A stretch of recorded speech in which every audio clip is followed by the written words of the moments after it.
Hey guys, it's Danny. Welcome back to my channel. For today's video, I'm going to be doing something a little bit different. This will be a digital collection organization video. So you guys have asked me in previous videos when I've shared how I use my digital collections, if I would be willing to share how I organize them. So that's what I'm going to walk you guys through today. I have a fairly simple system. I do use Google Drive to hold all of my downloads and everything. That way it doesn't clog up my hard drive on my computer, and then I'm easily able to re-download stuff as I need it. So let me go ahead and walk you guys through how I do this. Now to start off, I wanted to share where I get my digital collections. So I do have my own digital collections over on PopFizzPaper.com. Right now I just have the Merry Harry Christmas and the Scary Harry Halloween. I will be walking you guys through the Scary Harry Halloween today and how I plan on organizing it.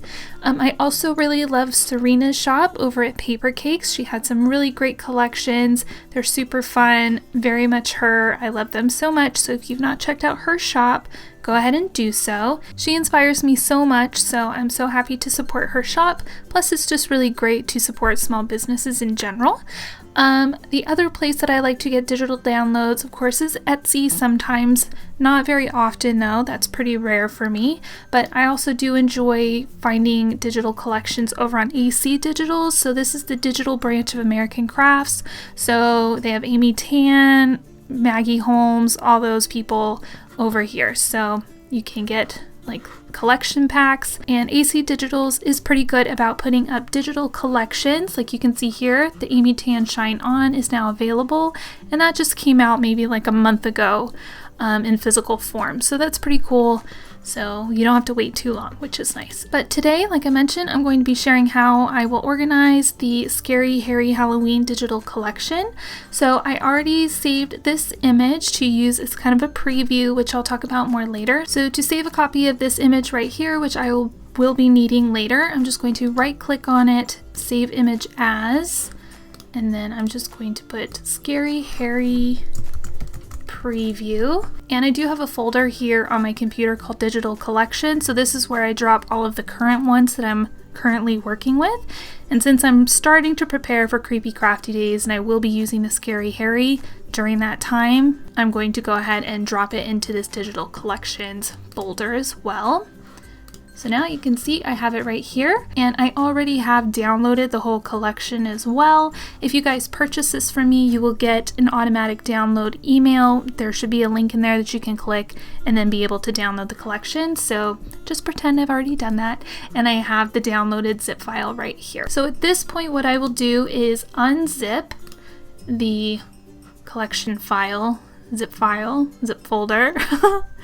It doesn't take very long, and then you'll see that it creates its own folder. I like to drop the zip back into the folder just to keep everything really organized. And then when I expand the folder, you can see that I've got the card files here, got a couple of element file sheets, and then all of the papers here too. At this point, once I know that everything has downloaded correctly, I will go over to my Google Drive, and I have a whole folder just for digital collections. So I'm going to go ahead and add a new folder because I don't currently have one for the Scary Harry in here. I'm going to put in the brand, which is me, PopFizzPaper, and then Scary Harry Halloween. And then that will create a folder for me. So here you can see how I organize all of my digital collections. So American Crafts is kind of the umbrella for a lot of these. So I just put like the actual like brand name. So like Crepe Paper After Dark or Amy Tangerine Better Together, you know, Dear Lizzie Happy Place. And that just helps me be able to find exactly what I'm looking for a little bit faster. So here you can see the Maggie Holmes Flourish. I used this collection, I believe, back in May. So here are all of those little mini folders that American Crafts gives you. I'll just click on one so you can see kind of what they do. So they have like a subfolder that has all the different elements, which is pretty cool so that you can see everything that you have to work with. And then they also do like a little preview image, which is nice, and then terms of service. And with this collection, the Maggie Holmes Flourish, I had pre-done like a lot of my own printouts kind of in Photoshop, so I also popped those files in here too. That way when I want to use this collection again, I already have these things done and I don't have to do the work twice. So that's another tip for you, just to save a little bit of time for yourself. See here, you can see I have all my paper cake stuff, but today we're going to be focusing on the Scary Harry Halloween. So I'm just going to go ahead and open this folder, and then I'm going to drag all of this. Ooh, that's not what I wanted to do. Alright, so I'm going to highlight all of these and then just drag and drop them over for myself. This will take just a minute or two to upload. It will vary depending on your internet speed and all that, but I'm going to take a little break right here and I will come right back as soon as these are all done. Alright, so at this point all of my uploads have completed. I did forget to include the preview image though, so I'm going to go ahead and drop that over here as well. Should be done pretty quickly, and it is. So the reason that I included the preview image is that so I have one click to make, so I can see everything that is included in the kit. So I do this not only for my own collections, I've done it for the Paper Cakes ones, and I've also done it for the American Crafts ones as well. Like I will show you with Maggie Holmes Flourish that I've done it too. So the way the American Crafts does it, they have this like preview image here, but me, because I don't want to spend a lot of time going into each of these folders looking at each and every preview image, what I will do is I will make a copy of the preview image like so, and then I will move it to a folder that I have in this Maggie Holmes folder. You can see it right here, it says preview. So I will move that copy over there. And then let me show you what happens. So I will have all of them in here. So it's really nice. I can look at the whole entire collection at one glance.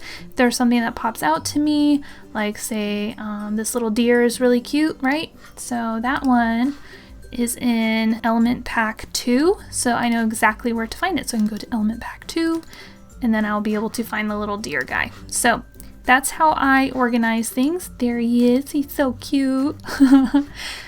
But yeah, that is how I organize everything. I keep them in their own little folders. I always do the preview image thing.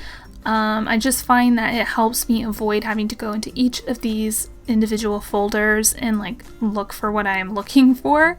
It just makes it super easy and I'm able to see at a glance. So I will say I usually, the collections that I'm currently working on, I will keep those on my hard drive, but as soon as I'm done using them, I will go ahead and delete them because I will still have them here in the Google Drive. So digital collections are awesome, and if you can keep them organized like this where they don't bulk up your computer and slow down your processing and all that, it's really helpful, and then you can download just what you need. So let's say I just wanted to download the elements from the Scary Harry. I could just download these two. You know, I don't have to download the whole collection just to get these two. So that's another little tip. But yeah, anyway, I hope you guys found this video helpful. Let me know down below in the comments if you use digital collections. If you do, which one is your favorite? If you do not, why not? Why don't you use them? Because they're really awesome and they give you a lot of flexibility as far as your crafting, and you'll have, you know, the images and everything forever. You won't ever run out. And even if you don't have a printer or like a silhouette, you can always just send stuff over to like Office Depot or Staples and have them printed off for you. And then you can cut out images, you know, like while you're watching TV or something. So it's really easy, really fun, and I really do like the fact that you never run out of stuff, which as kind of a crafty hoarder, that kind of makes me feel a little bit better. But anyway, that is it for today's video. Thank you guys so much for watching. I know it wasn't like a typical crafty video. I will be back to those, you know, very soon. It's just this video was requested, so I thought I would pop it in here for those of you that wanted to see it. So thank you guys so much for watching. Please subscribe if you are not already, and I will see you guys in my next video. Bye!